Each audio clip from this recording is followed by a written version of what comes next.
Oi, pessoal, tudo bem? Hoje a gente vai falar um pouquinho sobre a civilização árabe muçulmana. Teremos duas aulas sobre esse assunto, uma hoje e a próxima semana continuaremos. E é um assunto que eu particularmente gosto muito de trabalhar, porque eu gosto quando o assunto faz a gente pensar, né? E faz a gente também talvez mudar um pouco o nosso pensamento, sair um pouco da área comum e pensar um pouco sobre o que a gente está estudando. Bom, então, a civilização árabe muçulmana seria, né, o que a gente vai chamar do islamismo, né? Então, por exemplo, quando a gente fala sobre muçulmanos, a minha pergunta é, o que vocês pensam sobre, né? Tipo, qual a primeira coisa que vem à cabeça de vocês quando se fala sobre muçulmano? Quando eu pergunto isso na sala de aula, é bem comum que as perguntas sejam em torno, as respostas sejam como, homem-bomba, enfim. Bom, terrorismo, geralmente é isso que as pessoas pensam em um primeiro momento, né? Isso se deve ao fato de que o que a gente vê na TV é o que alguns grupos querem que a gente veja na TV, né? Então eu não estou falando que os atos chamados de terroristas sejam atos legais e que não tem problema. O que eu estou querendo dizer é que não são esses atos que devem ser usados como referência para um povo. Né? Esses atos são atos isolados, cometidos por pessoas, que não quer dizer que seja como é que eu posso dizer?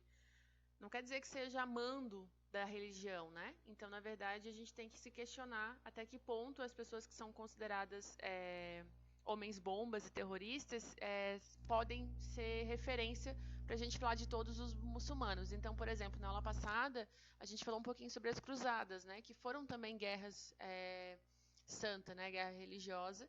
E cometida pela Igreja Católica, mas nem por isso, quando a gente fala sobre catolicismo, a gente associa aquilo aos católicos, né? Porque não é. Na verdade, aquilo foi um caso que aconteceu e que não quer dizer que todos os católicos do mundo tenham concordado com aquilo ou concordem ainda hoje. E a mesma coisa tem que valer para o Islã também, né? Então, nem todos concordam com os atos terroristas e por aí vai. Na próxima aula, a gente vai falar um pouquinho mais sobre os conflitos entre os muçulmanos e os judeus e também entre os muçulmanos e os Estados Unidos, para a gente entender de onde surgiu essa ideia de terrorismo, tá? Mas na aula de hoje, o foco é a gente entender o que foi a civilização, né, como é que funciona as suas crenças e como que ela surgiu. Aqui vocês têm uma fotografia da peregrinação a Meca. Meca é a cidade sagrada para o Islã. E aqui a gente tem a galera ajoelhada rezando na frente em Meca, né? A gente vai explicar mais pra frente o que é isso aí. Bom, vamos lá, gente. Então, assim, a civilização árabe muçulmana ela vai surgir na Península Arábica. Aqui vocês têm o mapa do globo, né? O globo para ver onde fica. Então, aqui tem a África, aqui a Europa, aqui a Ásia. E a Península Arábica é essa partezinha aqui. Então, aqui que vai surgir inicialmente o Islã. Quem que eram essas pessoas, né? Então, os povos que habitavam aqui, a gente sabe que é uma área desértica, né? É um deserto. E aí a gente tem dois tipos de povos que habitavam aqui. A gente tem os povos do deserto, que eram chamados de beduínos, que cruzavam o deserto. E a gente tem os povos nômades, que eram criadores de camelo, carneiros e cabras, que ficavam nos oásis, que eram regiões que tinham têm mais acesso à água, então eles podem se sedentarizar. Eles eram povos semitas que falavam diferentes dialetos, né, e viviam então entre o deserto e o oásis. Eles desenvolveram principalmente rotas comerciais, então a gente já falou na aula passada sobre o intenso comércio entre o Oriente e o Ocidente, né? Então esses comerciantes árabes, eles são muito importantes nesse período. E a gente tem duas cidades que são dois núcleos mais famosos ali, Meca e Atreb. Eles eram politeístas, ou seja, eles acreditavam em vários deuses, e eles tinham na Caaba, que ficava em Meca, que era uma pedra, onde eles se encontravam ali para poder cultuar os seus deuses. Então era um lugar sagrado para eles também. Bom, então essas são as características gerais da região onde viviam esses povos que vão dar origem ao Islã. Como é que vai surgir o Islã? Na verdade, o grande líder do Islã é Maomé. Na língua deles, em árabe, é chamado de Mohammed, então é um nome que é bem típico de muçulmanos, né? Então é bem comum a gente ver na televisão vários Mohammeds, e eles têm esse nome por causa do nome de Maomé.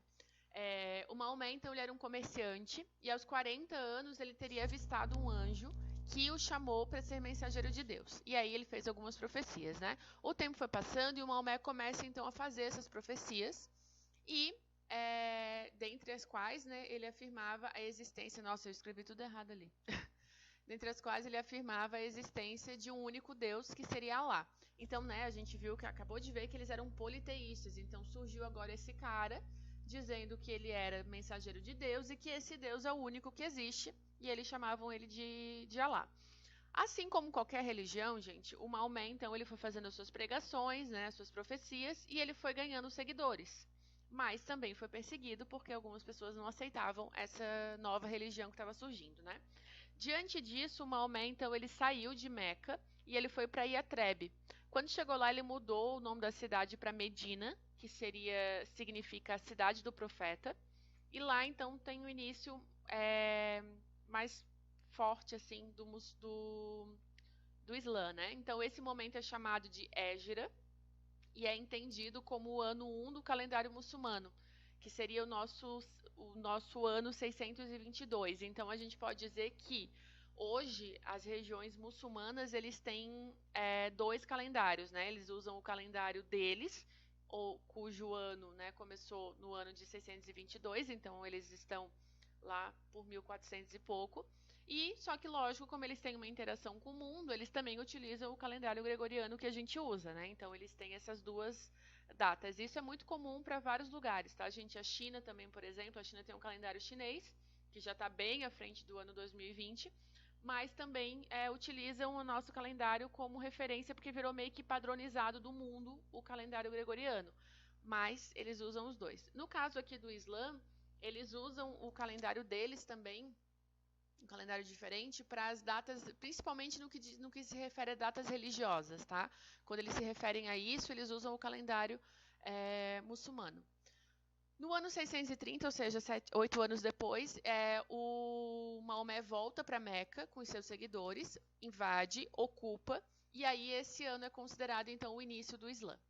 Bom, gente, a gente vai ver aqui algumas características do que é o Islã, né, do que eles acreditam, enfim. Primeiro, assim, a gente pode pensar nessa expansão deles terem conseguido ocupar outros lugares. Vamos pensar como a gente pensa o cristianismo também, né? O cristianismo surgiu lá durante o Império Romano, não foi aceito pelo Império Romano, os cristãos foram perseguidos durante muito tempo, até que o Império acabou cedendo e se tornou cristão. Então a mesma coisa acontece com o Islã. Inicialmente Maomé e seus seguidores começaram a ser perseguidos, mas depois eles conseguem então ocupar a região e se tornar a religião oficial. Bom, Islã significa submissão total a Deus, e a palavra muçulmano significa submetido a Deus. Então, o muçulmano é uma pessoa submetida a Deus, a Alá.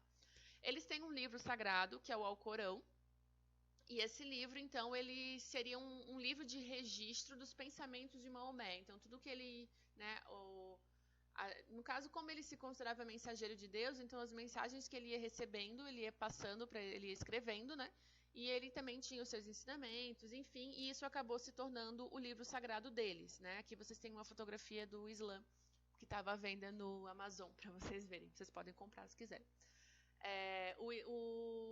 O Alcorão, então, ele é entendido como o livro que é a vontade de Deus revelada a Maomé.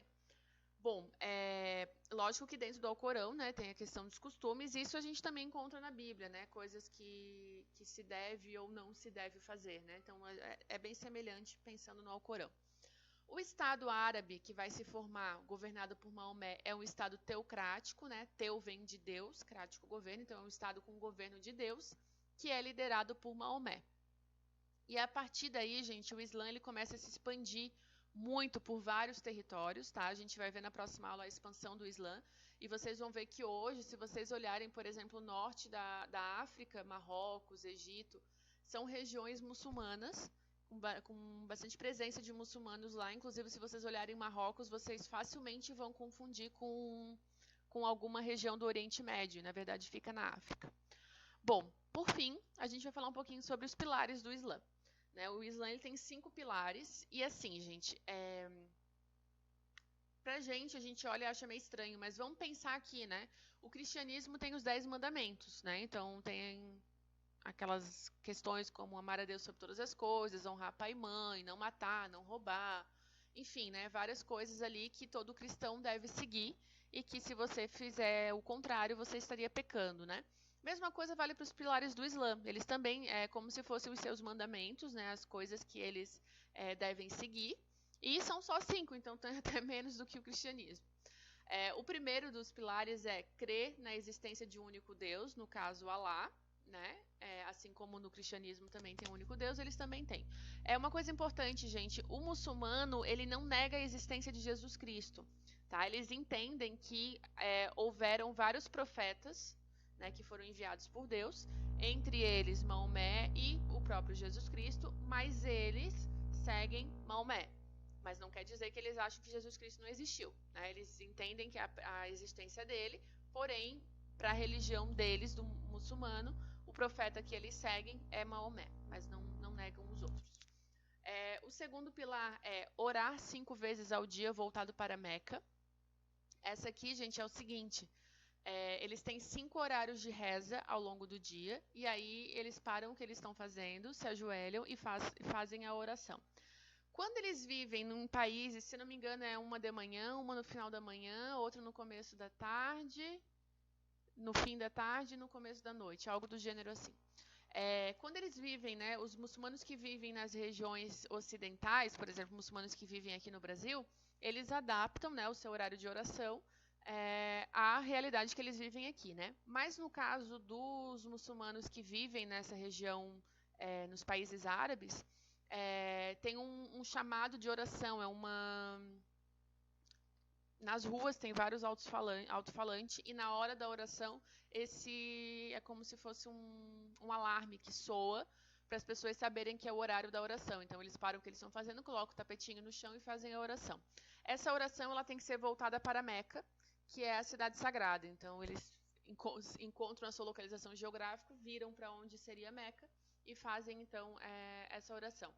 Uma curiosidade, gente, faz umas 2 semanas eu estava vendo aquele Quem Quer Ser Milionário no Caldeirão do Hulk, e um professor de história, ele quase ganhou 1 milhão, ele chegou até a penúltima pergunta, e uma das perguntas que ele respondeu era essa, de quantas vezes por dia os muçulmanos tinham que fazer a oração. Ele acertou e eu também acertaria.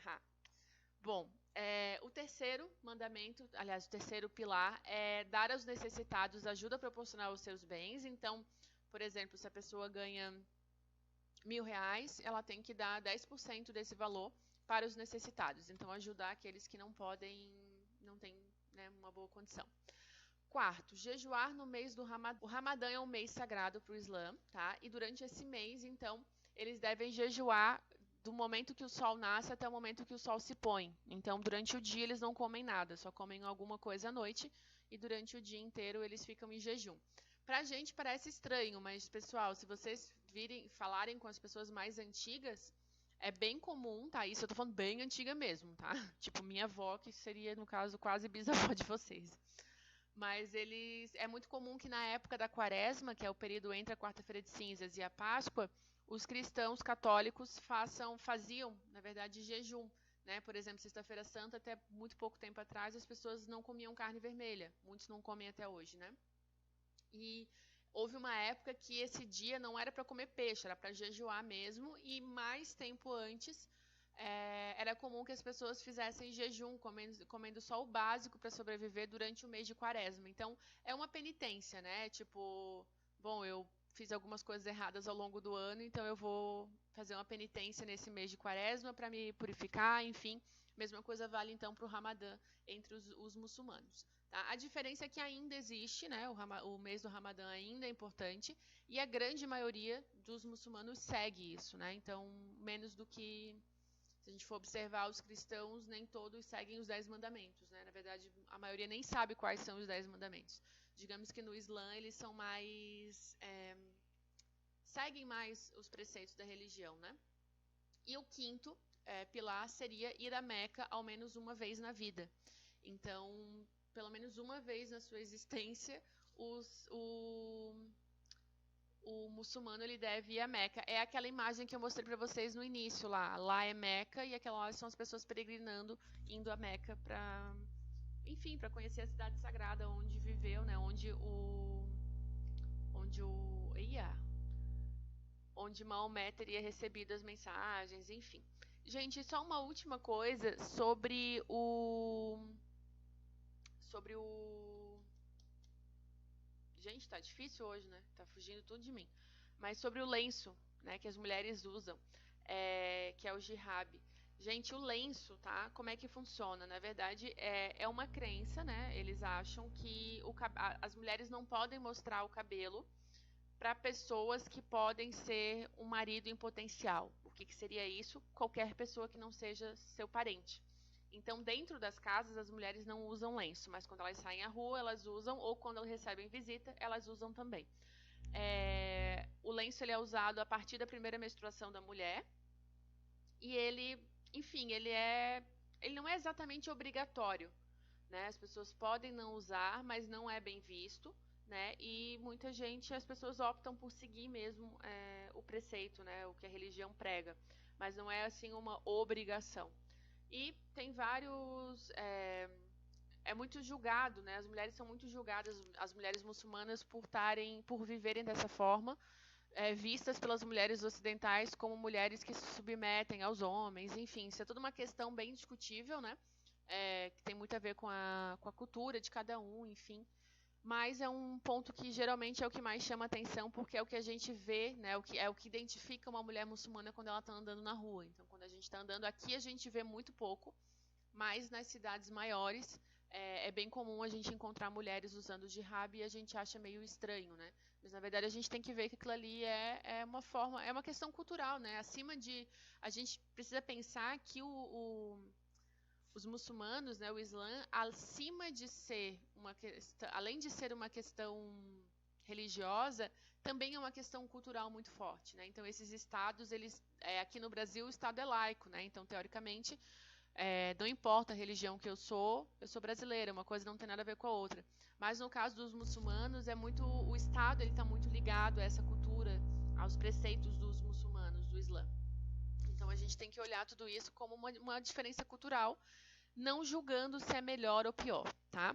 Na próxima aula, então, a gente vai falar um pouquinho sobre a expansão do Islã e principalmente a gente vai falar sobre os conflitos entre os muçulmanos, entre muçulmanos e judeus e entre também muçulmanos e os Estados Unidos para tentar entender de onde vem toda essa questão de conflitos que gerou, né, as questões de terrorismo, enfim, né, para a gente tentar mudar um pouquinho o nosso julgamento com relação aos muçulmanos. Bom, gente, então é isso. Espero que tenham gostado das curiosidades da aula de hoje. Beijos.